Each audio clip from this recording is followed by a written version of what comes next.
Craving a smoky twist on a classic? Looking for something new on your smoker?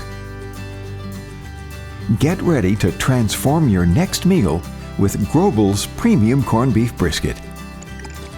First things first, to reduce the salt, soak your Grobbel's Corned Beef Brisket in a sealed bag with 2 quarts of water for 12 to 24 hours in the fridge.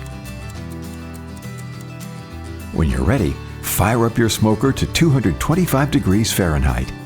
Then, discard the water, pat the brisket dry, and place the corned beef brisket fat side down onto the smoker grate. Let it smoke undisturbed until it reaches an internal temperature of 160 degrees Fahrenheit.